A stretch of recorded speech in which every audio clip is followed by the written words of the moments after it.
important when it comes to speaking about your film. So can you please speak to that first? Yeah, the film deals with the question of memory, and it blends the personal memory I have of this specific story with a book that retells the memory of a family throughout the more than 2 decades of military dictatorship in Brazil. So I was 13 years old, and I was invited into a family,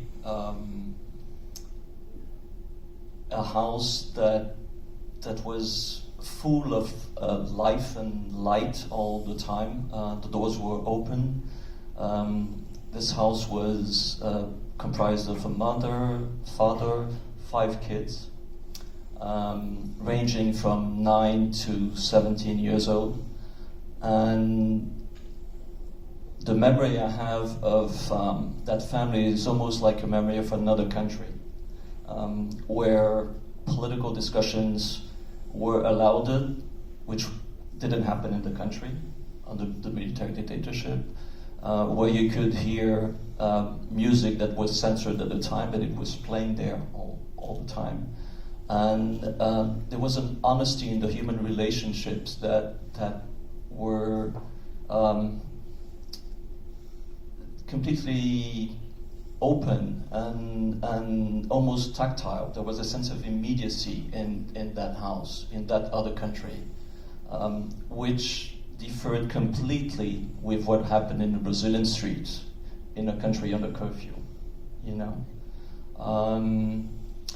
And that intensity, that life, I later understood that it was a form of resistance of a family that, grabbed to that to live under military dictatorship. And then one day, the father of that family was taken, was for an interrogation, and never came back. And that somehow defined a before and an after in everyone's lives who were part of that family. And so that was the starting point of the film somehow. And it blended with this incredible book written by one of the kids of that family, in which he reconstructs the memory of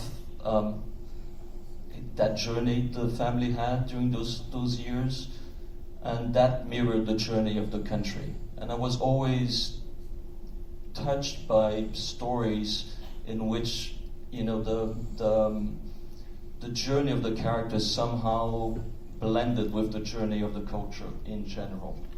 So that was the starting point. You said something really interesting in an interview, which is, with filmmakers of your generation, when re-democratization was happening, it felt like there was an obligation to make cinema of that moment and about the present. And I believe the quote was, we didn't have time to look back.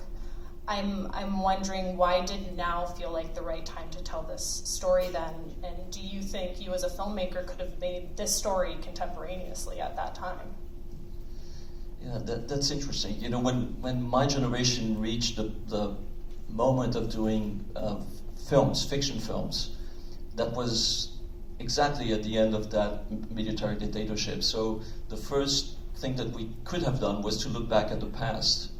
And then I had a story about that. And then our present became so dystopic that we had immediately to actually react to that and offer a reflection of that present. And this is what led me to do my first film called Foreign Land, and then the second film called Central Station, which is a film that took me here first to this festival. And I have great memories of that. And then, there's I have a friend who says there's no country that changes so rapidly in 2 days and so little in 2 years than Brazil.